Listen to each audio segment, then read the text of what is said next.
ओम यजुर्वेद अध्याय 36 मंत्र 15। ओम यो वः शिवतमो रसः तस्य भाजयत यिनः उशति युव मातरः।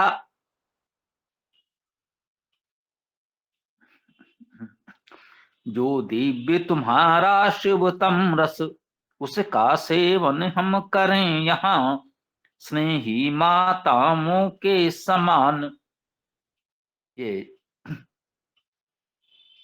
छोटा सा गायत्री मंत्र अति उत्तम संदेश।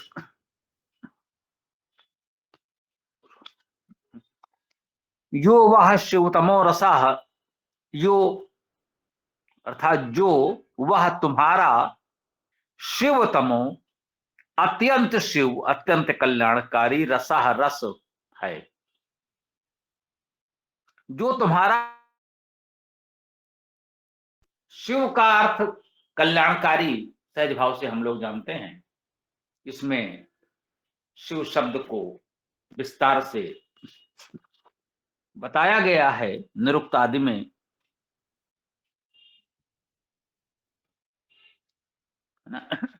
धातुवाद निरुक्त जो हम लोग लिखते हैं उसमें शिव शब्द कैसे बन सकता है उसकी व्युत्पत्ति विस्तार से बताई गई है। वे सभी धातु में उनके अर्थ उनके सभी गुण इस शिव शब्द में समाहित हैं। बहुत महत्वपूर्ण शब्द है। सहज भाव से हम सबको एक साथ रखते हुए कह देते हैं शिव का अर्थ कल्याणकारी जी। जैसे देव शब्द है अनेक उत्तम गुणों को साथ में समेटे हुए, वैसे ही शिव शब्द है शिव कल्याणकारी। शिव है शिवतर है उससे भी अधिक कल्याणकारी। एक मंत्र आता है इसी यजुर्वेद में, ओम नमः शिवाय च शिवतराय च। उस शिव कल्याणकारी परमेश्वर के लिए नमन, जो उससे अधिक शिवतर है उस परमेश्वर के लिए नमन।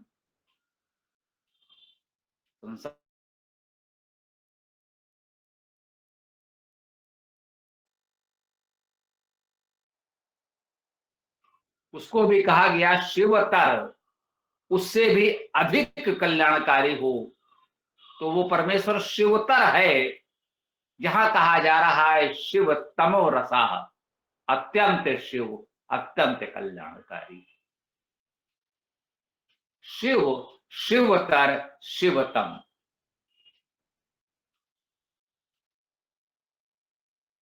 उच्च उच्चतर उच्चतम, उससे अधिक और सबसे अधिक। शिव शिवतर शिवतम, ये कह रहे हैं शिव तमो रसाह, यो वह शिव तमो रसा, जो तुम्हारा शिवतम रस है अत्यंत कल्याणकारी रस है, सर्वाधिक कल्याणकारी रस है। तस्य भाजियत यह नहा, यहां नह हमारे लिए, तस्य उसका, तस्य उसका, यहां नह हमारे लिए भाजियत, भाजन करो। ये भाजन करो क्या है, इसमें वि उपसर्ग लगा दीजिए तो हो गया विभाजयत, विभाजन करो। अब विभाजन का क्या अर्थ हुआ, बांटना। इसे हम क्या बांटने की बात कर रहे हैं, जी हाँ, जो शिवतम रस है उसी को बांटने की बात कर रहे हैं। सबको बांट दो, वो तुम्हारा शिवतम रस है। तस्य भाजियत यह ना, हमारे लिए उसका विभाजन कर दो, हम सबको मिल जाए। उसका वह अनादि अनंत है, उसका शिवतम रस भी अनादि अनंत पार है। कितना भी विभाजन कर दें उसका अंत तो होने से रहा। तो कह रहे हैं उसे हमारे लिए बांट दो, हम सब में बांट दो, हम सब के लिए बांट दो। इह नह, यहां हमारे लिए यही बांट दो। उस परमेश्वर का वो शिवतम रस, वो अनंत आनंद यही प्राप्त होना चाहिए, मरने के बाद किसी काल्पनिक स्वर्ग में नहीं। विभिन्न मतांतरों में कुछ इस प्रकार की कल्पनाएं की गई हैं।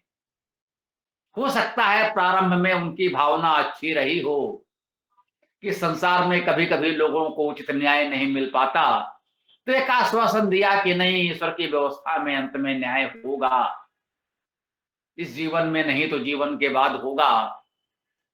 हो सकता है इस प्रकार की कल्पनाएं करके कुछ मनुष्यों ने लोगों को आश्वस्त करने का, ढांढस बंधाने का कार्य किया हो। परंतु जब वो रूढ़ी बन जाए, अंधभक्ति बन जाए, अंधश्रद्धा बन जाए, अंधविश्वास बन जाए, तो वो हानिकारक हो जाता है। ऐसे हानिकारक अंधविश्वास पाखंड से हमें बचना है। वेद तो अनेक बार कहता है,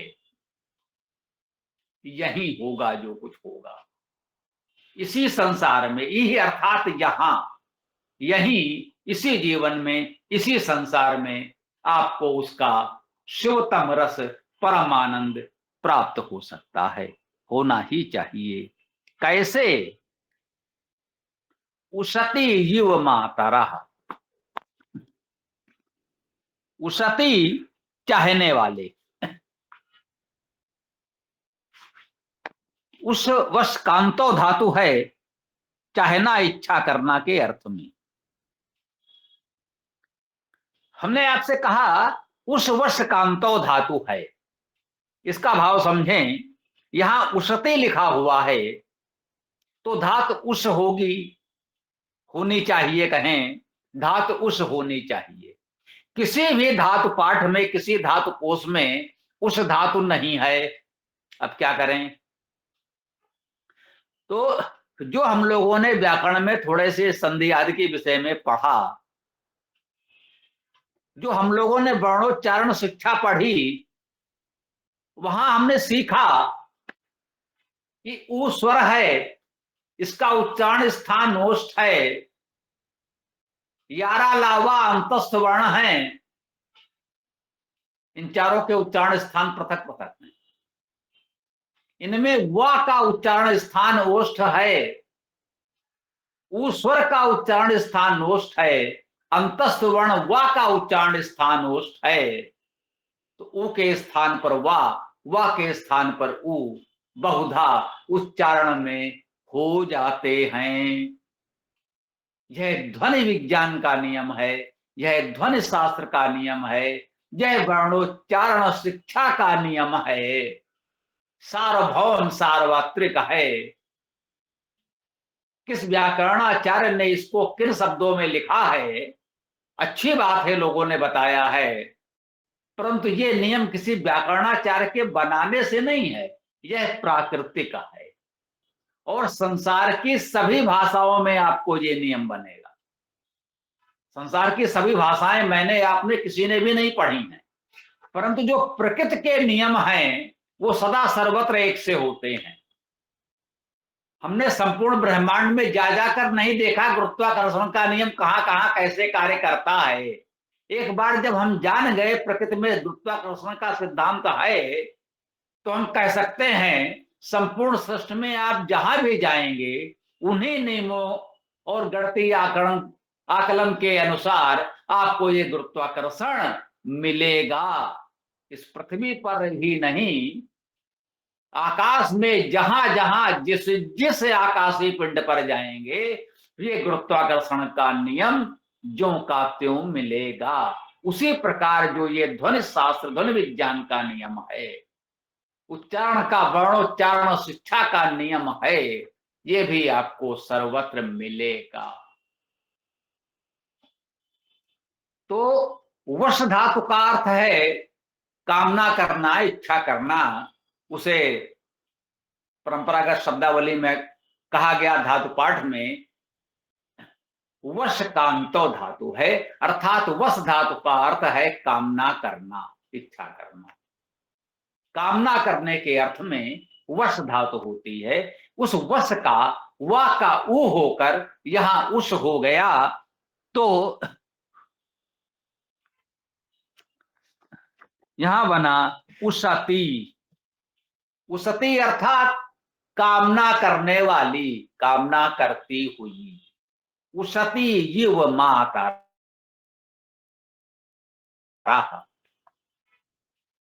युव समान उसकी तरह, मातरा माताएं बहुवचन है। मात्र माता का बहुवचन मातरा है। माताएं इच्छा करती हुई माताओं के समान। माता क्यों कहा गया?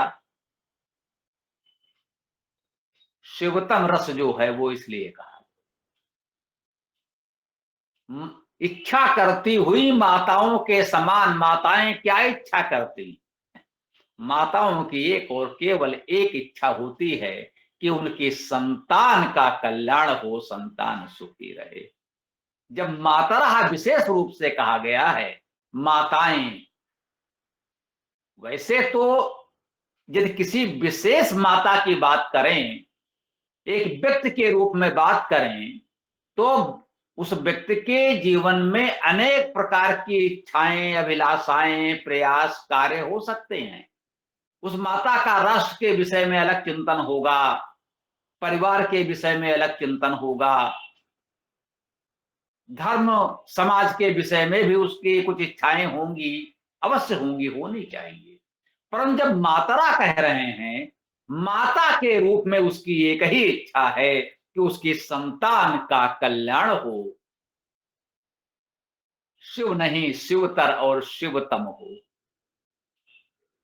तो जैसे माताएं अपने संतान के कल्याण की कामना करती हैं, उसते युव मातरा इच्छा करती हुई, कामना करती हुई माताओं के समान तस्य भाजियत ये ना, उस शिवतम रस को कहा, जो वह शिवतमो रसा, जो तुम्हारा शिवतम रस है, क्या करो, उसते युव मातरा कामना करने वाली माताओं के समान तस्य भाजियत इहना, यहां पर हमारे लिए उसे बांट दो।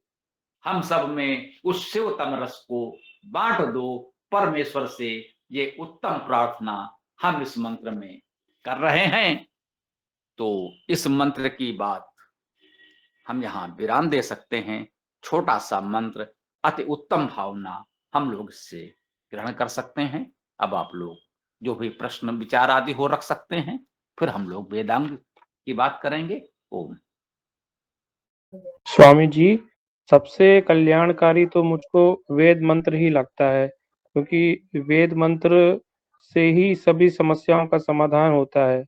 तो मुझको तो पहले भगवान, फिर वेद और फिर वेदाभ्यास, ये 3 चीजें सबसे अच्छी लगती हैं।